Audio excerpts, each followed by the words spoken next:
Alright, video blog check everybody. Azrael here. We're doing another vlog featuring the upcoming Honor X90 5G from Honor Philippines. So, ang story ko nito, no, kagabi, it's the Wolf Super Moon, January 3, 2026, the first full moon. So, for the year 2026. At yung mga tao sa social media is nagkagulo, taking pictures of the full moon. So, ako lang isip ko, na mag-take ng picture using the Honor X9D 5G. Pero syempre, hindi lang ito yung ginamit ko. Ginamit ko rin yung other Honor smartphones ko to test it out. So gumawa tayo ng massive shootout. Ito, nilalabas ko na yung mga Honor phones ko. Gumawa tayo ng massive shootout to see alin bang mga smartphones ang maganda mag-take ng full moon shots kagabi. No? So hindi lang Honor yung ginamit ko. Gumamit din ako ng Samsung at saka Realme. Dito rin siya. So, let's check it out yo. At also, Oppo rin pala. Actually, ito ginagamit ko pang record ngayon is the Oppo Reno 13 5G. No? So, before we start, at pakita ko muna sa inyo yung photo na to. No? So, this is the Honor X9D 5G. Ginamit ko to. Mamaya papakita ko yung final output using the 108 megapixel kagabi sa Wolf Super Moon ng January 3, 2026. So, ginamit ko itong Honor X9D 5 to take photos. Pero, syempre, pakita ko muna yung, ito may photo ako. Ito yung aking photo set kung saan, di pala photo set, phone camera setup na nilinya ko sila no, to take photos of the full moon. So, first, ginamit ko muna is yung Honor 400 Pro 5G. So, ito, hawak-hawak ko ngayon. No? So, nakita yung photo, no?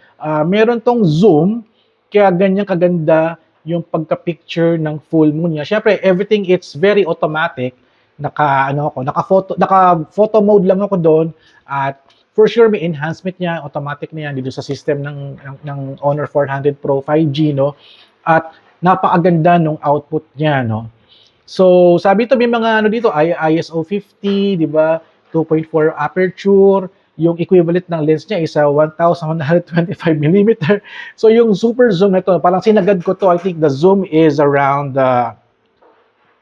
check natin, no? Nag-zoom is around 50x zoom. Naka 50x zoom ako dito sa Honor 400 Pro 5G. Sinagad ko at medyo may konting siyang tina-target niya, kumbaga ina-align niya. So I have take photos, kung mga 10 shots, I got the perfect one.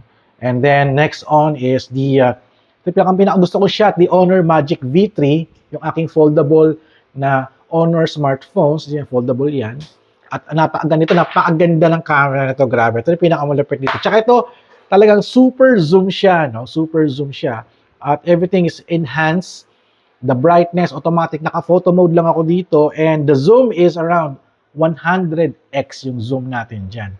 Napakalupit, napakaganda.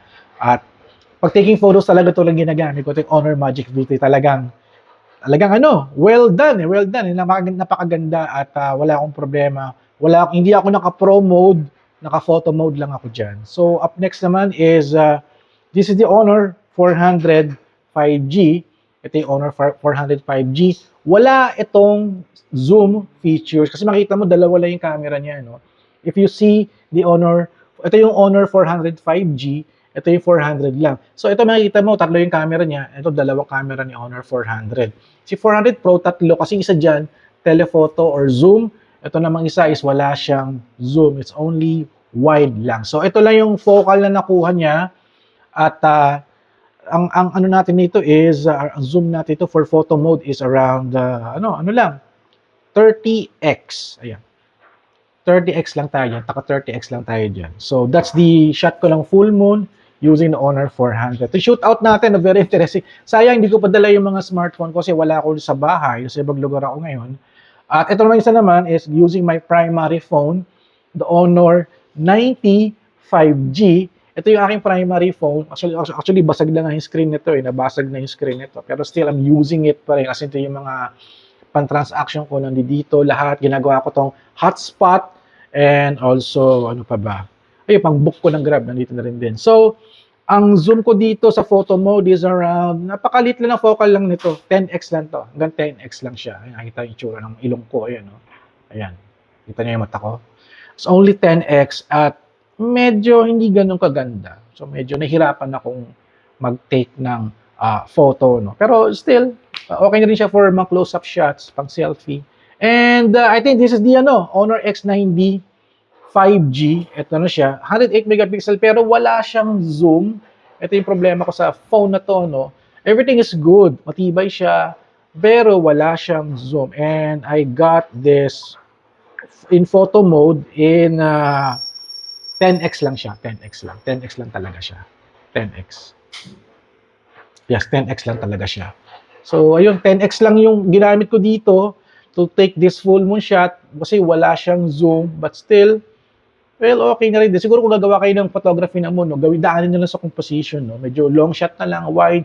Gamitin nyo yung mga foreground, or mga foreground, for example, may puno, tapos may mundo sa gilid. So, ganung style lang magagamit nyo for taking photos using the Honor X9D 5G. So, ito lang yung nakayanan niya since wala tong zoom. Sabi ko 10x zoom lang naman. Hanggang 10x zoom lang yung rear camera niya. At ayun. Yun lang siya. You know? Pero okay lang din. It's still a very matibay phone na talagang binabalibag namin. Binabalibag namin yung phone. No? At for the camera, okay naman din siya. That super clear, no? If I'm going to compare it with the Honor 400 Pro with the Magic V3, iba yung quality niya. But still, it's a mid-range phone, so yun lang yung nakayanan niya. And okay na rin din siya. And then, what else? We have the Oppo Reno 13 5G. Actually, pang-record ko itong vlog na to is the Oppo Reno 13 5G. So, ito siya. Wala rin siyang zoom kasi merong Oppo Reno 13 Pro 5G. Nandun yung zoom. Ito wala. But still, it can capture the full moon na napakaganda, napaka-clear na rin din. If you're going to compare it with the other Honor phones, no, na walang zoom, ito lang yung pinakang okay na shot ng full moon na walang zoom, no, Honor 13 5G. At kung maalala kung ilang zoom to, I guess baka 30x or baka 10x nga lang to eh. Nalimutan ko yung settings ko dito, no. Lagay ko na siguro yung dito sa subtitle ko kung ilang zoom x yung ginamit ko dito. And next is the Realme. Kasi na yung aking Realme. Realme 15 5G. So ito medyo nahihirapan ako. Isa rin to sa mga camera phone na wala ding zoom. At medyo nahihirapan ako dito kasi ang hirap i-balance ng exposure level tsaka brightness. So naka-photo mode ako dito at hanggang 20x nga lang siya. Hanggang 20x yung kanyang zoom, but still nahirapan akong to take the shots. So I tried everything, wala talaga yung nakukulangan ako dun sa brightness setting niya tsaka sa exposure level. Pero siguro nga dahil sa ganung sizing niya, sa style niya, no, sa style niya, siguro gawa ka na ng parang composition na lang din, no, taking photos of the moon. No? So ano pa ba? Galaxy A17. So ito yun, ginagamit ko ngayon to. Galaxy A17. Wala rin tong zoom. It's a entry-level smartphone. At gamit ko ditong zoom is around photo mode tayo. Naka-pro mode pala ako dito. Nag-pro mode ako, no? 10x lang din siya. 10x lang din. Kita yung aking, ilong ko na lang ulit. 10x lang din siya. Galaxy A17 5G from Samsung Philippines. So, ito yung nakayanan niya for the moon shootout natin. And finally, Galaxy A07. Saan yung Galaxy A07 ko? Wala dito yung Galaxy A07 ko. Teka lang. Ito na, nakuha ko na yung Galaxy. Hindi pala Galaxy A07. Mali kasi ko, nabanggit ko kasi palagi sa mga video ko. A07, it's A07. Sabi ni Samsung yan. Napagalitan ako ni Samsung dahil always sinasabi ko palagi, A07. Hindi pala, Galaxy A07 pala ang tawag dito. At super nahirapan ako dito kasi wala rin din siyang zoom. At gumawa na ako ng medyo konting composition. May ulap, tas parang mayroong pader tsaka yung bubong ng bahay. And na-shot ko to ng 10x zoom lang. Ayan, ilong ko na naman. 10x zoom lang to at medyo nahihirapan ako. Well, yung mga ganung mga entry-level smartphones, no, parang yun na yung nakakayanan niya pag walang zoom. But still, natuwa ako kay Oppo Reno 13, no, na dahil lang siya, wala siyang zoom but still nakuha niya yung yung moon. Maganda kasi wala siyang zoom, no. Nagulat ako. And also performance the Honor X9D 5G almost better than the Honor 90 na shot ko. Talagang Honor 90 talagang wash out talaga yun. Pero may konting detail pero syempre wala siyang zoom. At I guess okay lang siya pagka yung mga composition na medyo wide yung angle. Pero syempre nagustuhan natin yung shots ng Honor Magic V3 and also the Honor 400 Pro na rin. Also yung Honor 400 na rin din, it's better na rin din. Maganda rin yung picture din niya, no? So, okay na rin din. Wala rin siyang zoom, but this one takes better photo din than the Oppo Reno 30. But ito ata pala pasobra ata yung zoom ko. I'm not sure, no? But mas detailed si Oppo, pero mas maganda yung picture din naman ni Honor 400. So, I guess, for now, no, yung dalawang phone ni Oppo Reno 13 tsaka ni 400, naglalaban sila, no, in taking photos sa mall. Mas malaki lang yung parang zoom in lang ni Honor 400 than the Oppo Reno 13. But still, mas detailed yung kay Oppo Reno 13, but maliit lang yung moon. Pero eto, medyo malaki-laki. Mas gusto ko yung shot dito, no.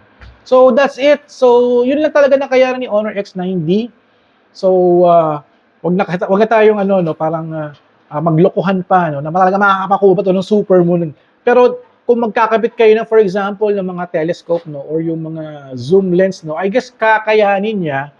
Konting adjustment na lang sa exposure level and shutter. Siguro mag-pro mode na lang. May pro mode ba to? Yeah, may pro mode to, may pro mode. Problema ko lang sa pro mode is hanggang 8x lang siya. Hanggang 8x, hanggang 8x lang yung pro mode. Pero pag nag-photo mode ka, hanggang 10x. So, mas gusto ko yung 10x. Yung nga lang, lalaroin nyo na lang din. No? Sayang wala akong lens for telezoom, no? For Android, no? Pero siguro kung meron tayo, we're going to test it at check natin kung ma-enhance pa natin itong Honor X9D when it comes to zoom, photography, and also video. So, ayun, nag-end daw my video here. So, sana gusto nyo yung ating photo moon, full moon shootout, no? Using all of my smartphones na available na hawak ko ngayon. Lagi ko dala tong mga to, no? Kasi doing lots of testing. At natuwa naman ako sa activity kagabi. Very productive tayo. Natuwa tayo kasi ang ganda-ganda ng full moon kagabi. They call it the Wolf Super Moon. And it's the first full moon ngayong taon na 2026. We missed the sunrise and also the last sunset of 2025. Tsaka yung first sunrise and sunset na 2026. But we got a good shot of the first full moon for 2026. Alright, so I'll end down my video here. At medyo naglolo ko na yung microphone ko. Baka palitan ko na to, no, with the bagong HoloLens. Tinatesting ko itong aking full-line mic, no. Namatay na yung aking parang receiver and the transmitter is just working fine, but still yung receiver wala na akong monitor dito. Ang monitor ko na lang dito sa aking app na ginagamit na Blackmagic camera app. Alright, so I'll end on my video here. Honor X9D 5G is launching this January 9. So abangan nyo, may mga drop test pa tayong gagawin, no. So abangan nyo aking mga videos, no. So I'll end on my video here. So thank you guys for watching. So don't forget to subscribe, like, and comment. And I'll see you guys at the next video vlog adventure. Alright, kita-kits and see you sa next event.